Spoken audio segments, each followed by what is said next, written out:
What's going on YouTube? Kevin here with a video review for the DSLR Slinger bag from BBP. Before I begin this review, I'd like to thank Nelly and everyone else out there at BBP for sending this out to me for review. Go ahead and check out their website, guys. Link will be down below in the video description as always. So as the name implies, the DSLR Slinger is a sling bag for your DSLR and also its gear. Now in this video, I'm going to be showing you guys exactly what this bag features and exactly what all you can put into it. It's a pretty fantastic bag and pretty stellar, and I really do love it. So I'm excited to show you what all this bag has to offer. So we're going to start off with the front here. We have, first of all, two horizontal Velcro straps for any type of tripod you might own, big or small. So here we have two straps again to secure your tripod. This is the tripod I actually use. The one I'm using is obviously the one I'm using for this video, but just for the sake of demonstration purposes and props, I have a tripod here. Again, head on to the back of the bag with two horizontal Velcro straps. We'll now go from top to bottom because I feel like that's the most logical order to begin with. So here we're going to start with the very top compartment. Now all these red lines that you see across here are actual zippers to open up these compartments and pockets. So you can tell from the start that there are a decent amount of pockets on this thing.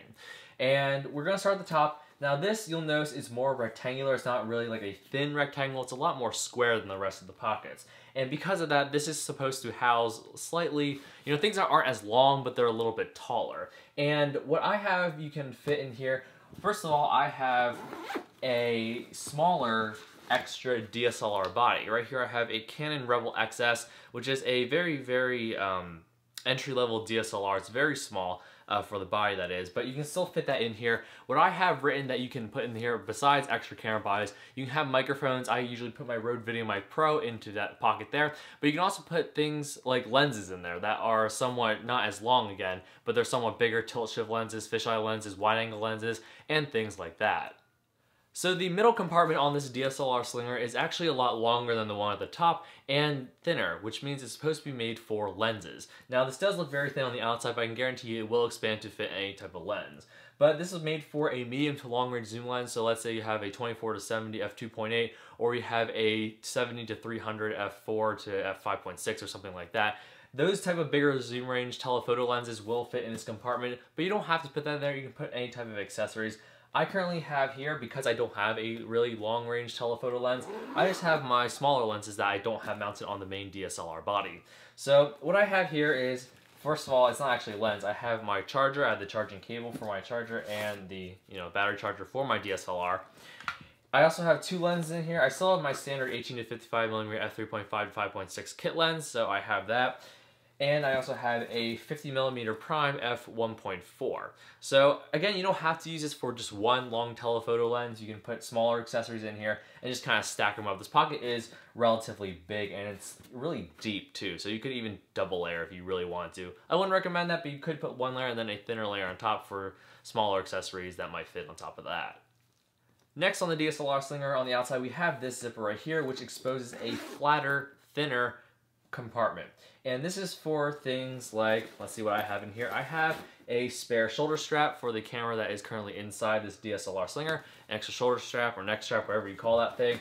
I also have white balance cards. So if you want to keep things that are thinner in there, you can keep filters in there, lens caps, small things like that, you can fit in this compartment here. Again, it's very thin. It's just a slot. It's not anything. It doesn't have any depth to it. So thinner things in here will fit in that pocket.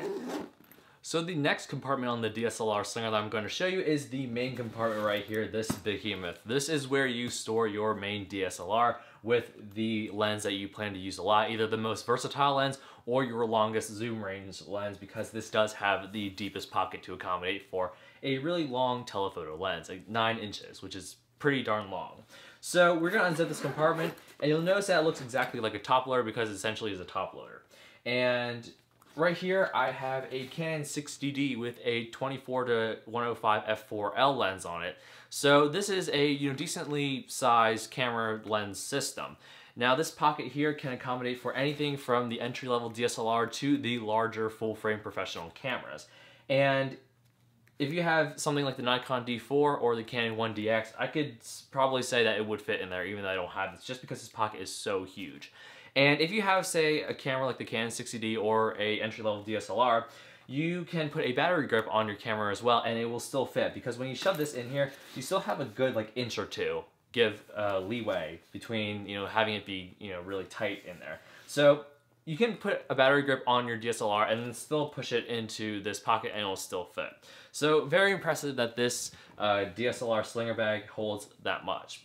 Also on here we have a smaller compartment. This is where you put things like filters, memory cards, lens caps, things like that. I just have a memory card in there just to remind me that that's what you can put in there. And that's that.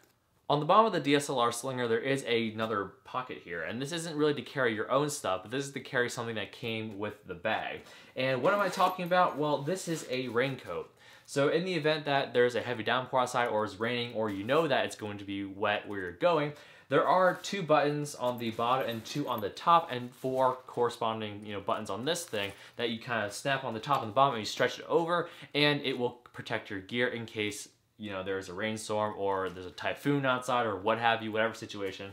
This raincoat will protect your gear from getting wet. The last compartment I wanted to talk to you guys about was this one that runs vertically top to bottom on the back side of the DSLR Slinger. Now what is this for? Now you might immediately think, well, obviously it's for a laptop, you know, if you want to edit on the go or something like that. But you're kind of right. This is actually meant for a tablet or a netbook. Sorry, you won't be able to fit anything from a 13-inch laptop on up. I would say if you have an 11-inch MacBook Air that might fit in here. I don't know because I don't have one, so don't hold me to that. But this was meant for tablets like the iPad or netbooks that are a lot thinner. And I don't know if you consider the MacBook Air a netbook, but it could fit in there. And why is this here? Well, Apple introduced the iPad camera connection kit a while ago, and that allows you to connect your SD card to your iPad and offload and transfer the pictures onto your iPad. And if you have a 64GB iPad, that's essentially like a 64GB huge SD card. And let's say you have space on there, but you ran out of room on your memory card, then you can just, you know, transfer your pictures from your memory card to your iPad or your tablet or your netbook, and then, you know, continue to shoot on your DSLR. So unique compartment here for a unique purpose to hold your netbook or your tablet in case you want to transfer your pictures, or if you have, say, a tablet or a netbook that has, you know, connection to the data services, you can upload right there on the spot. So I've come out here to my backyard to kind of finish off the review for the DSLR Slinger bag because I feel like it's more realistic to kind of show you guys what all the DSLR Slinger has to offer in a more natural environment. So this bag was either meant for someone who doesn't have a lot of gear and they want to carry it all around with them as their main camera bag, or if you do have a lot of gear and you are going out on a shoot in, say, nature, or you are a wildlife photographer, let's say, and you want to carry around, you know, a good amount of gear but not too much to weigh you down, and you can also access your gear pretty quickly. The DSLR Slinger bag not only has a strap that goes across your chest but also one along your waist so that it's always secure on your person, and also does have adjustable straps on it so that if you are a bigger or smaller person, you can obviously adjust it to your liking. So even though this is a great product overall, I would not recommend it for everyone. Now, who is this for? Well, if you are the entry-level DSLR or you're just starting to get into DSLR photography or videography and you have very little gear to carry around with you other than your camera, your kit lens, and maybe a few other things, then this might be the bag for you. If you are someone who's more into photography and have been for a while and you do have a lot of gear, you have several lenses, a lot of other things and accessories to go with your camera, then this bag might be a little bit small for you. If you are a professional photographer, let's say, or maybe just a normal photographer and you want to go out, say, on a hike or in nature and you want to carry around a little bit of gear with you, your most versatile DSLR and lens, you know, combination, then this might be the type of bag for you, considering that it has the security you need, the padding you need in case you roughhouse it, and again, it also carries around a decent amount of gear, but it doesn't weigh you down. So this bag is not for everyone, but it does fit a lot of people's needs. So for $100, you're paying for a really good, high-quality bag that can protect potentially several $1,000s worth of camera equipment. I would recommend this to a lot of people, but again, not everyone, excluding the people that might think about using this as their main camera bag to carry around all their gear. It might be a little small for that purpose. But otherwise, I think this can suit pretty much anyone's needs, and anyone who's looking into photography or has been for a while, you might find that this bag, you can find some use for it. So this has been my video review for the DSLR Slinger bag. Again, I want to thank Nelly and the whole crew out there at BBP for sending this out to me for review. Go ahead and check out their website, guys. Link will be down below in the description as always. Until next time, please feel free to rate, comment, and subscribe for more content in the future, and I'll see you guys in the next video review.